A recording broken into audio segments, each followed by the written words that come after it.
Good morning, students. I am Sheetal Kamble, your sports teacher. How are you doing today? I hope you are doing good. You and your family members are safe and healthy. Today, we are going to talk about physical education. I will walk you through various topics such as immunity, exercise, and diet. Also, I will give you overall agenda of PT periods.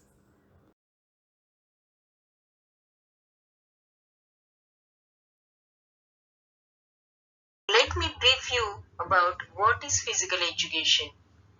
It is made from two words, physical and education. The plain dictionary meaning of the word physical is relating to the body characteristics such as physical strength, physical endurance, or physical health. The word education refers to the systematic learning, training, or preparation for specific tasks. Physical education refers the systematic training related to physical activities for the development or maintenance of human body or development of physical strength or physical skills. Thus, physical education helps to develop specific skills of any games or events. For example, volleyball player can develop his or her service skill using physical education techniques. Also, even an athlete can improve his sprint time using physical education. We can also learn new games or new rules with the help of physical education. Physical education focuses on developing physical fitness and the ability to perform the enjoy day-to-day physical activities with ease. I would say that this is the main objective of including PT periods in any school. The aim is to improve overall physical fitness of the students.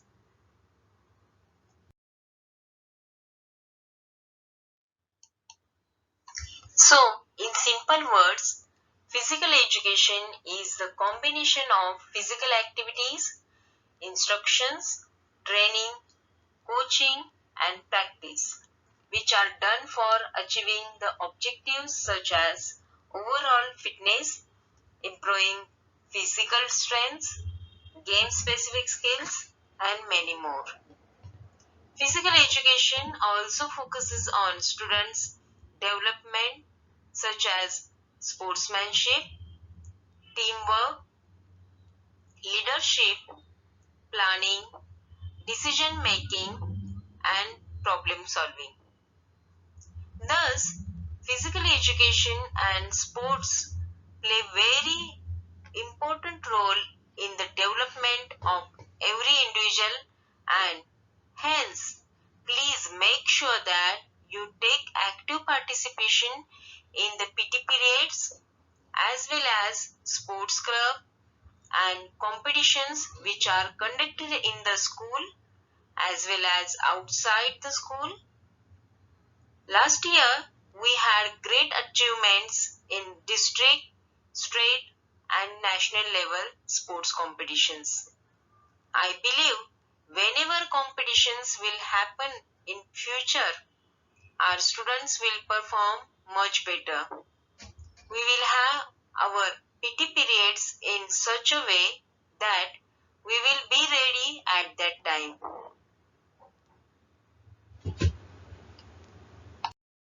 Now let's see benefits of physical education. Physical health. Physical education programs in schools directly benefit students' physical health. Getting the recommended amount of exercise combats obesity, which subsequently reduces the risk of diabetes, heart disease, asthma, sleep disorders, and other illnesses. Regular exercise also contributes to cardiovascular health and promotes muscle and bone development.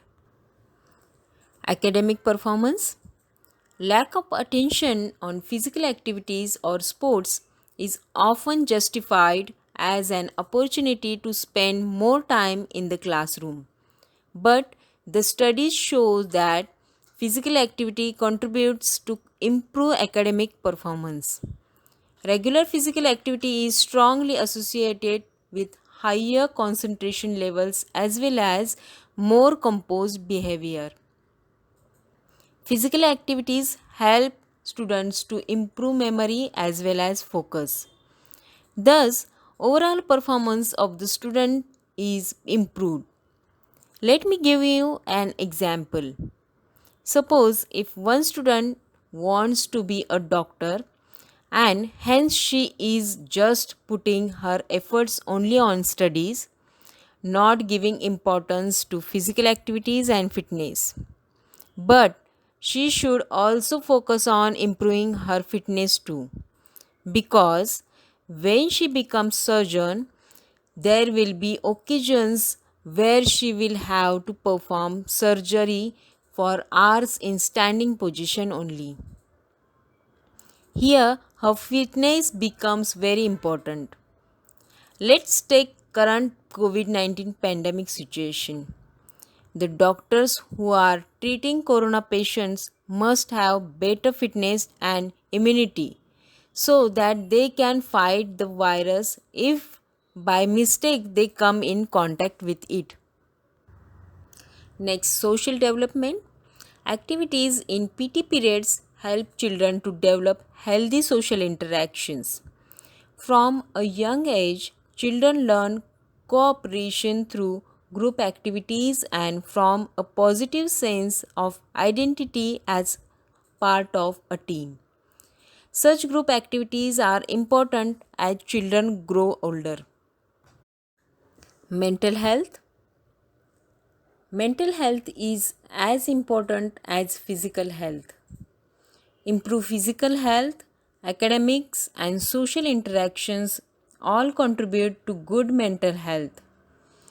Regular physical activity, in addition to adequate sleep, provide more energy to participate in hobbies and interact with others. Thus, overall mental health of students is improved with the help of physical education. Personality development. Physical education helps to improve overall personality of the students. First and most important is the health and fitness. Teamwork and interpersonal relationship are improved in the team games.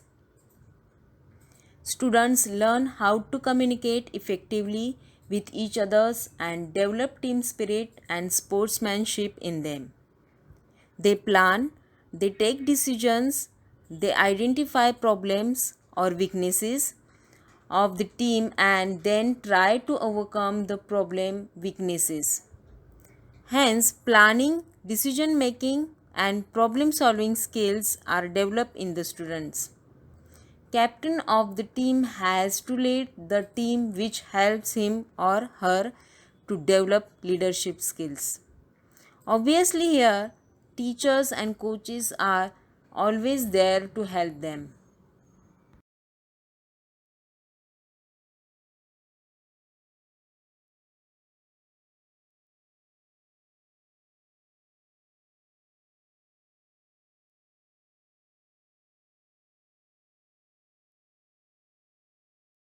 Now let's understand how physical education is linked with health and fitness. We all know that health and fitness is important to everyone. Especially in this COVID-19 pandemic, it becomes utmost crucial for everyone to stay fit and healthy. We need to improve our immunity. We should able to fight virus and illness. So, how to improve immunity? Is it something very difficult? No, it is not. In fact, it's pretty simple. We should exercise daily, engage ourselves in moderate activities. Also, we should follow a balanced diet. A balanced diet is a diet that contains the right amounts of all the food groups. It should include fruits, vegetables, grains, dairy products and protein.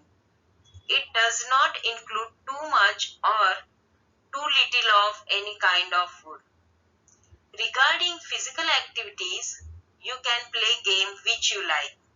Swimming, running, playing cricket and yoga are some of physical activities you can do.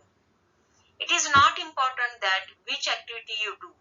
Instead, it is very important that you do it regularly.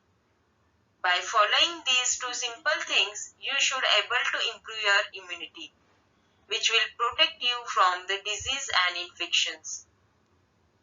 Thus, exercise and balanced diet are key factors for improving immunity.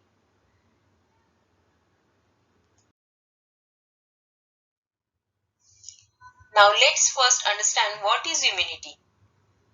Immunity is ability of the body to protect our body from infections and disease.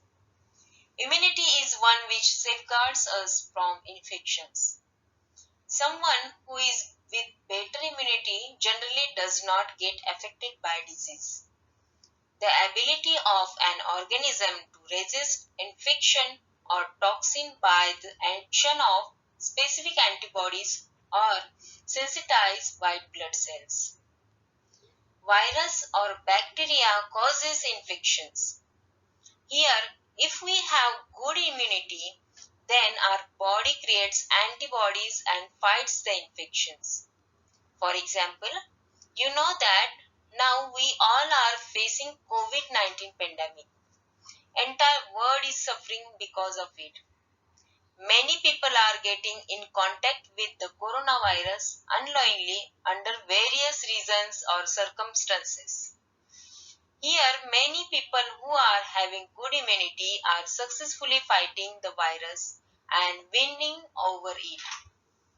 Hence, we all should must follow some discipline of regular exercise and right diet, which will ultimately result in good immunity.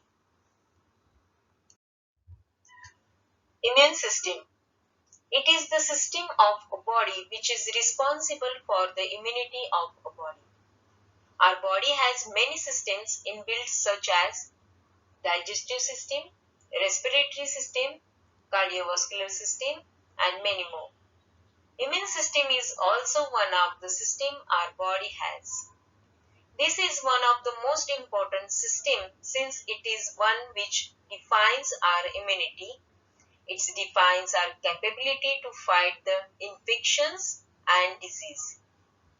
Immune system includes organs and process which helps to develop immunity. There are many parts in our body which contributes to the immune system. Some of the important parts are thymus, bone marrow and lymph nodes. You can see here various components of immune system as shown in the figure. This is a brief introduction of immune system. Let's see how to improve immunity. Here are some of the ways through which we can improve immunity. Get enough sleep. This is one of the most important factor to improve immunity. It lets your body and brain repair, restore and re-energize. If you don't get enough sleep, you might experience side effects like poor memory and focus, weak immunity and mood swings. In general, 7 to 8 hours of sleep is considered as adequate hours of sleep. Exercise regularly. It improves immunity and prevents from disease. Exercise also helps in managing weight and protect from obesity. Exercise keeps you active. It may help flush bacteria out of the lungs and airways. Exercise causes change in antibodies and white blood cells. One should have some kind of workout or exercise. You can play badminton, cricket, or some other game. Follow balanced diet. Balanced diet is one of the most important factor which is responsible for the fitness of any person. Balanced diet is the diet which includes adequate amount of nutrients in our diet. We should eat fruits and vegetables more. We should avoid outside food. Homemade food is much better than outside eatable. Avoid processed food, bakery products, and most importantly, avoid cold drinks. Stay hydrated. Drink adequate water. It regulates body temperature. Drink at least approximately 2 liters of water daily. Water flushes out waste from our body. Water helps to regulate body temperature and also improves brain functions. Adequate water drinking also reduces the risk of constipation or kidney stone. Manage your stress levels. Lowering the stress level helps in proper functioning of immune system. Yoga and meditation are very effective in stress management. Developing positive attitude is the key to the stress management. Manage your time, don't be overburdened. Try relaxation methods, engage in physical activities. Observe cleanliness and maintain social distancing.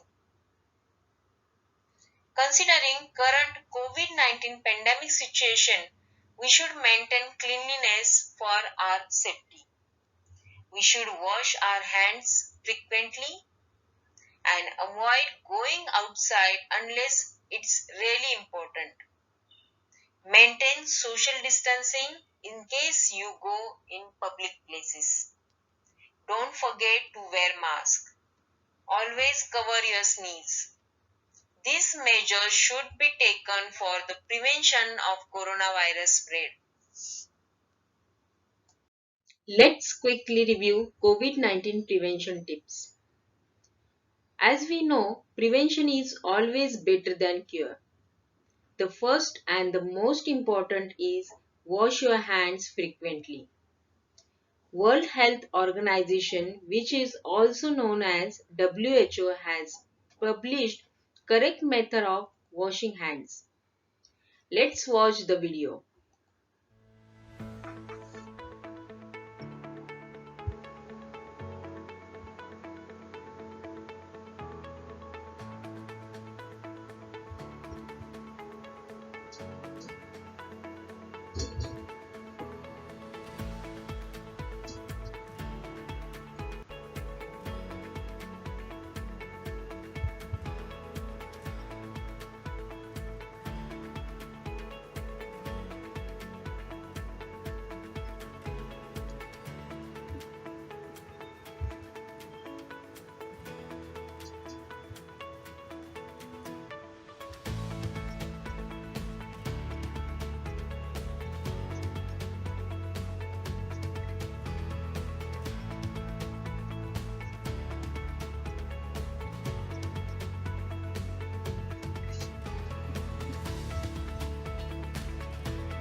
Maintain social distancing.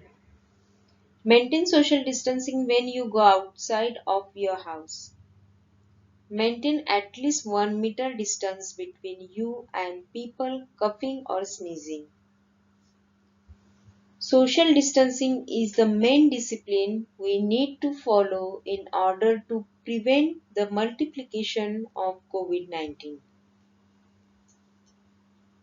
Use mask whenever you go outside. Please wear mask whenever you are going outside in public places. Also avoid touching the mask once you wear it. If we keep on touching the mask, then there will be absolutely no use of wearing the mask. Cover the mouth or nose when coughing or sneezing. One of the primary reasons for spread of the virus, the coughing or sneezing of infected person in the public places. Whenever you are not feeling well, then it is your responsibility to cover mouth while coughing or sneezing.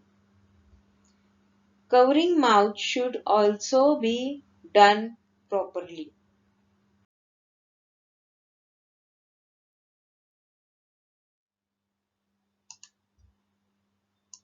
Avoid touching face. We touch various things like doors, lip buttons, where virus can get attached to our hands. Hence, to avoid virus to enter into our body, it is necessary to avoid touching the face. Practice physical distancing by avoiding unnecessary travel and staying away from large groups of people.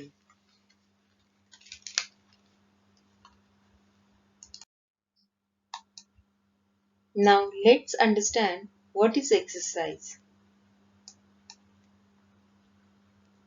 To exercise is defined as to engage in physical activity for the purpose of working your body to stay healthy.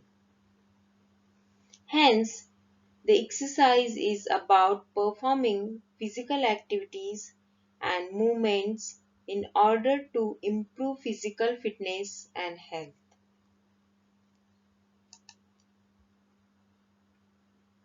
Exercise is bodily activity that enhances or maintains physical fitness and overall health and wellness. For example, squats, push ups, yoga, etc. Now let's understand science behind exercise. We will see what exactly happens is when we do exercise. Regular physical activity can lower your risk of heart and circulatory disease by 35%.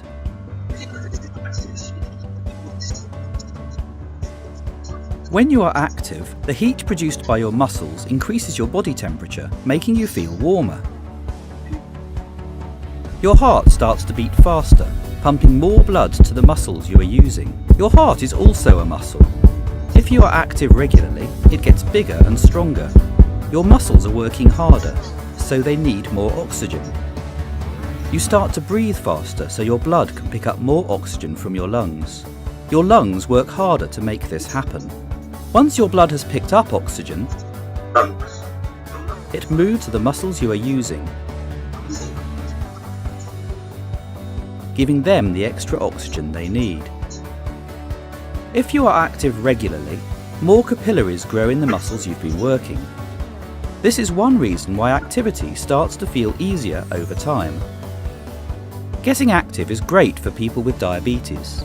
If you have type 2 diabetes, you have too much glucose in your blood, probably because you don't have enough insulin.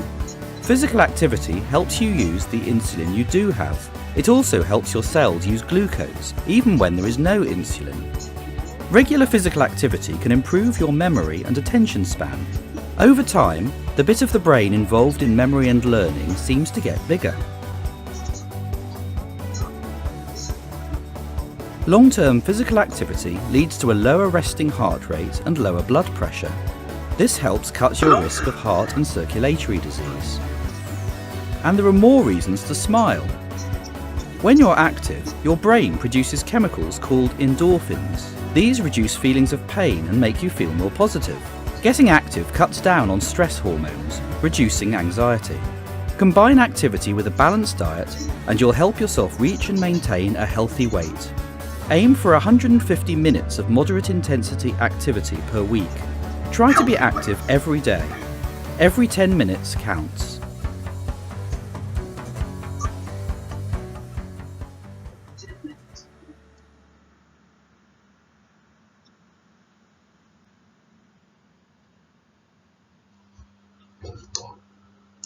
Now let's see benefits of exercises. Regular exercises keeps us fit and healthy. It develops better mood and helps in stress management. It also helps to improve energy level, helps to improve brain health and memory. It helps to developing and maintaining strong muscles and bones. It also helps in better sleep quality and relaxation. Now let's see how exercise makes you smarter and a better student. Everyone knows they should exercise to be healthy, but it's also going to make you a better student. Stay tuned to find out how.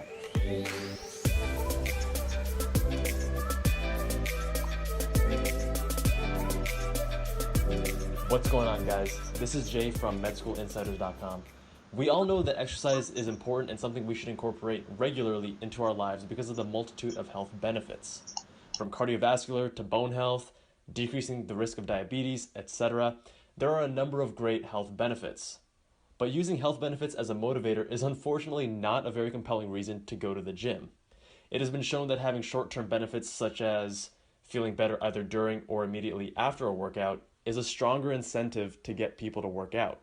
Additionally, challenging yourself in a physical manner through regular exercise makes you a better person all around and carries through all aspects of your life, including your studies. Now, here's the key point. Exercise forces you to learn to be comfortable with being uncomfortable. And I love that because it's so powerful. This applies to any sport or any athletic endeavor that requires regular training. As many top athletes have said, suffering in competitive athletics is inevitable, but being able to embrace the uncomfortable situation is paramount to success. And this is not just in exercise, but in other aspects of your life as well. Public speaking used to be one of my biggest fears, and I absolutely hated it any time that I had to go up and speak in front of an audience. But by learning to be comfortable with being uncomfortable, and by getting outside of my comfort zone, I was able to address this weakness and even learn to actually enjoy public speaking. Another example, I have learned that when I feel the burn during exercise, or pain or discomfort, instead of running away from it and trying to escape it, I practice mindfulness. I look at it curiously, almost from a third-person perspective, intrigued by what I'm feeling rather than letting it control my thoughts. You can see this happen in action by doing something as simple as planks. So I'm going to challenge you to try doing a regular plank and time yourself. Now do it again, but this time don't let the burn consume you and instead watch it curiously, almost from a third-person perspective. See how much longer you can go. So how does this help you as a student? Research shows that regular aerobic exercise enhances cognitive functions, particularly executive functions. Here's the study from the International Journal of Sports Medicine. Link to the article is in the description below. Another study published in 2006 in the Journal of Health Psychology showed that participants who went from not exercising at all to even a modest program of 2 or 3 visits per week demonstrated decreased stress, smoking, alcohol, and caffeine consumption. Their spending and study habits improved and were overall able to improve their regulatory habits, meaning their ability to carry forward even when their body and mind is begging them to stop, enhance their ability to stay calm in the face of difficulties. This is closely tied to discipline, which you guys already know I'm a huge proponent of. Discipline and self-regulatory behavior allows you to achieve something that you set out to do at a prior moment in time, even when you don't want to do it at a later time. And like I've said before, discipline is a muscle requiring regular exercise. If you practice discipline in going to the gym regularly and eating healthier, you'll find it much easier to follow a disciplined study routine. That alone will make a significant difference in your grades. Now, Charles Duhigg in The Power of Habit, which I have recommended multiple times on this channel, again, link in the description below, calls exercise a keystone habit, meaning this change in one area of your life can bring about positive changes in many other areas. These keystone habits are powerful because they change our sense of self and our sense of what is possible. As many of you have probably heard, you are the sum of your habits. Most of what we do day in and day out are simply repeated behaviors that are habits. Changing your habits is therefore one of the most powerful ways to change or improve yourself. Now, the takeaway from these studies is that you don't have to exercise at a professional or Olympic level of intensity. As long as you're challenging yourself, you're going to reap a multitude of benefits. Like I said in the video explaining my own journey to medical school, challenging yourself is a vital part in the process of growth and improvement. Challenging your muscles and body with increased exercise intensity and demand also provides a stimulus for muscular growth and strengthening. Similarly, challenging yourself in other areas of your life and getting outside of your comfort zone will help you grow in multiple different ways. If you're finding it difficult to start a regular exercise routine, consider the following. Although it may seem counterintuitive, studies have shown that people whose goals are weight loss and better health spend the least amount of time exercising. In this study of 335 men and women between ages 60 to 95, immediate rewards that enhanced daily life, such as revitalized energy, improved mood, and decreased stress, actually offered significantly more motivation.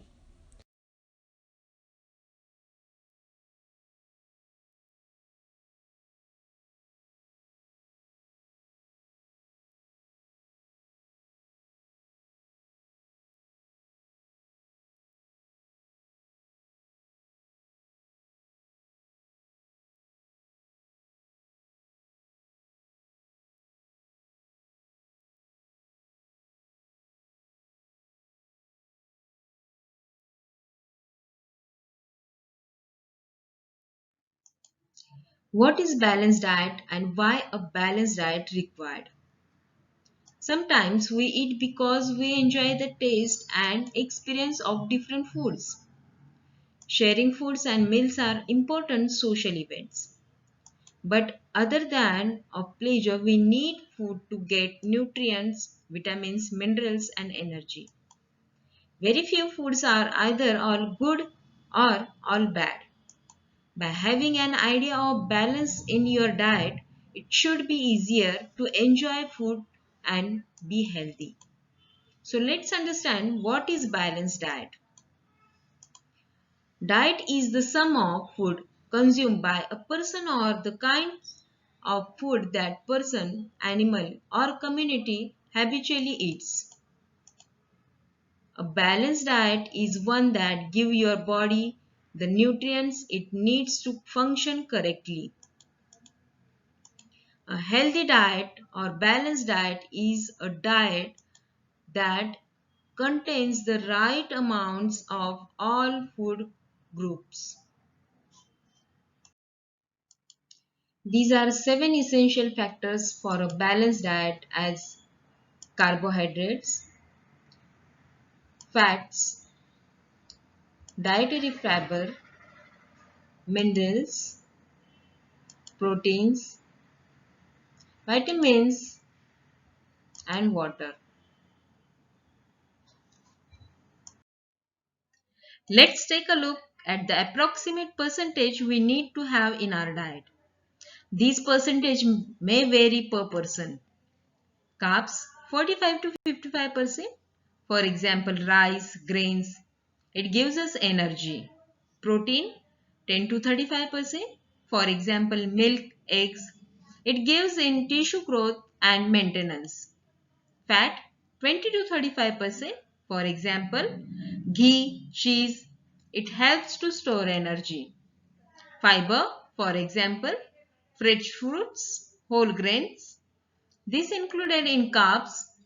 It regulates blood sugar levels, bowel function and bowel health. Vitamins and minerals, for example, fruits and vegetables. It helps metabolism regulation, aiding cell growth, other biochemical functions. Water 1.5 to 2 liters. It maintains hydration. Please note that these are approximate percentage for your information about the diet. However, it is highly recommended to consult the nutritionist and dietitian for any diet if we are going for it. Now let's watch how to create a healthy plate. What can you make your family for dinner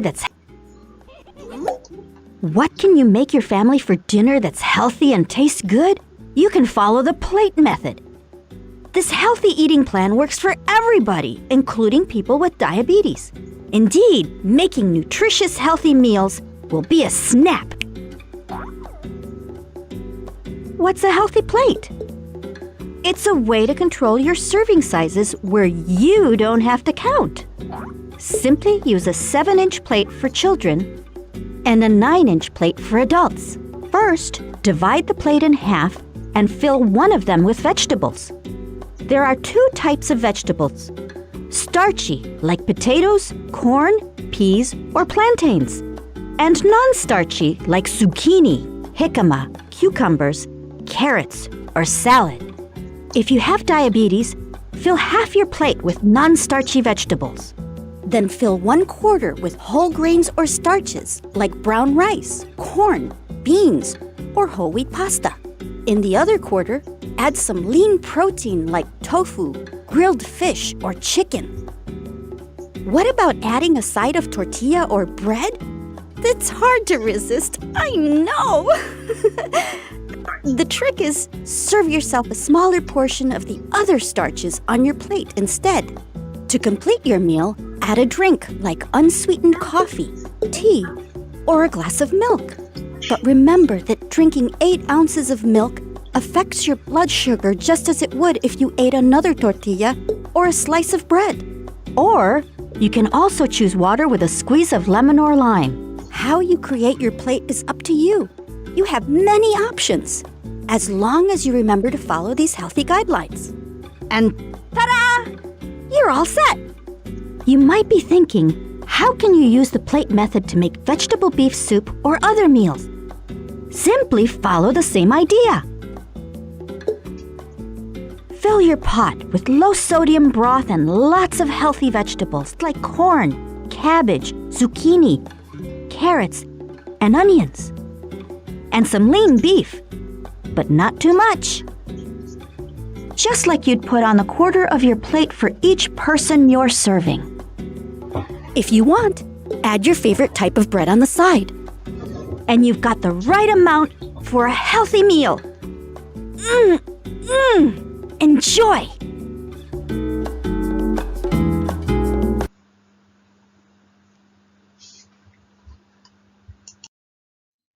Now let's talk about our PT lectures format for the online learning. We all know that PT periods base is the ground. But since we all are at home, we cannot go to ground. However, we have customized the PT period in such a way that we will have physical activities even at home. In addition to the physical activities, we will go through various formative sessions which I believe you will find more interesting as well as with lot of fun. Here is one thing I want to specifically mention, that whenever we have PT period, please make sure that wear comfortable clothes so that you perform physical movements easily. Most importantly, please make sure that you do physical activity in the area of your house where it will be safe for you to do exercise or movements. Your safety is most important for us. Whenever you have any questions or doubts, please contact me on your class WhatsApp group. Even you can use Sarah School app. Let's talk about exact structure. First, workout or exercises. We will have sessions on various types of workouts or exercises such as warm-up exercises, cool-down exercises, squats, push-ups, lunges, and many more. Next, yoga and meditation, aerobics, games. In games, we will see information about games, different skills, rules, ground measurements. Next, safety rules, first aid, healthy diet, fitness challenges, and quiz challenges. I hope you would have got better understanding of the PT lecture structure.